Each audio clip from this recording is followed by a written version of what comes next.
it's time for Money, Power, Politics. The criminal investigation into Fed Chair Jerome Powell is drawing sharp rebukes from across the political spectrum. In a joint statement, every living former Federal Reserve chair blasted what they called, quote, an unprecedented attempt to use prosecutorial attacks to undermine the central bank's independence. But that did not stop investors from driving stocks to new all-time highs. For more, I'm joined by former federal prosecutor Christy Greenberg. She's also an MS Now legal analyst and host of Courtside on YouTube, and Bharat Ramamurthy, former National Economic Council deputy director and author of The Bully Pulpit on Substack. It is good to see you both. Janet Yellen said today she is surprised that the markets aren't more concerned about this. Do you agree?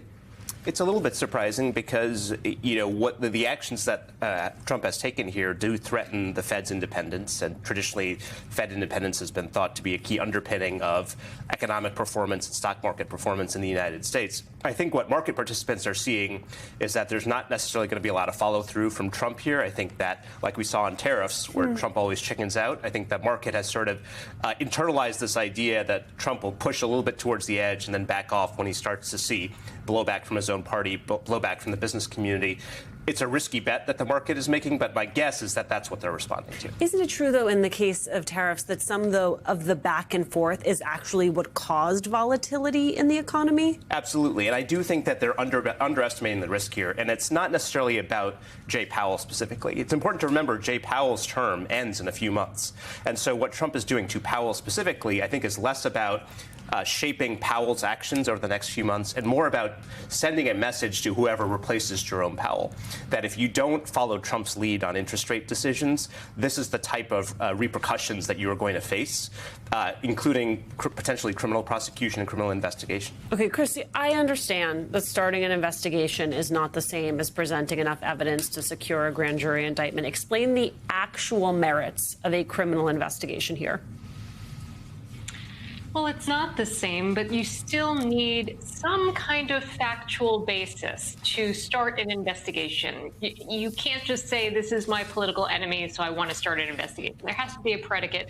And in particular, that predicate needs to be a higher threshold when it is a public official, just to make sure that you're not playing these kinds of games. And it's not clear to me what the basis is for them to investigate. What basis do they have to believe that Powell lied to Congress? Just because certain numbers have changed for what they estimate the renovations to be? I mean, nothing here seems like it's that outlandish. They're talking about removing asbestos and lead contamination from the building.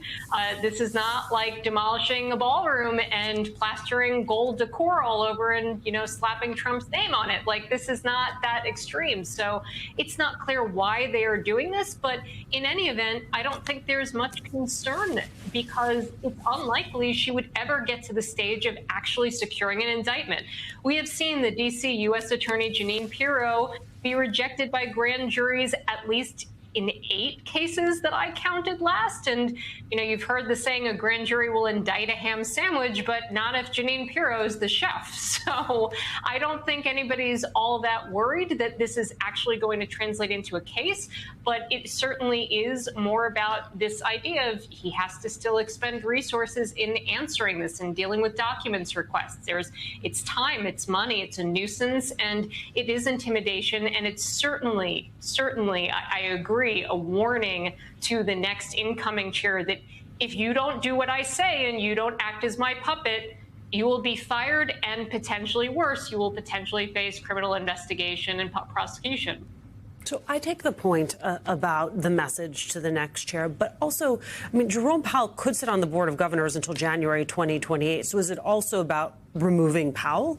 I think it's less potentially about that. It's still, I think today the chances of Jay Powell staying on, even though he's not chair of the Fed, staying on the Fed board, are higher than they were before all of this happened. And I think it'll be another thorn in Trump's side to have somebody with Powell's credibility on the Fed potentially arguing against the rate cuts that Trump wants. But look, at the end of the day, this is a very dangerous precedent that's being set.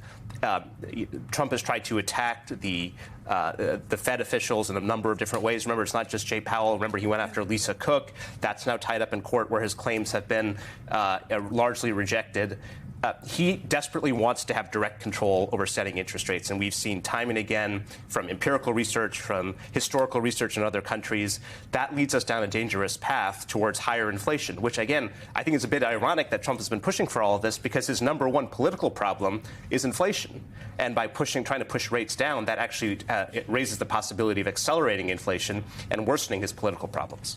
Christy, just real quick, Pirro, who you referenced, she appeared to blame Powell for the probe tonight, saying, quote, "The word indictment has come out of Mr. Powell's mouth, no one else's. None of this would have happened if they had just responded to our outreach." What do you make of that? Well, it sounds like they made requests and expected to get voluntary cooperation. Again, that's what it sounds like she's saying. And it sounds like Jerome Powell is saying, we've done nothing wrong. If you want to get information from us, you will need to serve us with legal process. You will need to compel that information. Now, again, I don't know if that's accurate. That was kind of my reading of what she said, but it wasn't entirely clear. It seemed like it was more just blame shifting more than anything else, claiming that he's really the problem and not that, in fact, the problem is that she was opening up an inquiry where it doesn't seem like one is warranted at all. Were you at all surprised by Powell's response today? Not particularly. He has gone out of his way to try to avoid a direct confrontation with Trump. And frankly, on a number of regulatory issues, not interest rate issues, but on a number of bank regulation and so on, he's been quite accommodating to the Trump administration and their deregulatory agenda. But he is a staunch defender of the Fed as an institution and of the Fed's independence.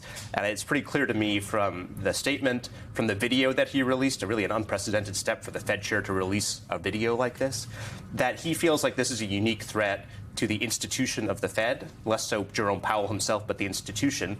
And he wants to stand up for that, and he's willing to take extraordinary measures to see that happen. I'd make one other point, which is that he's a remarkably adept politician in the sense that he's very good at cultivating relationships on the Hill and in Congress.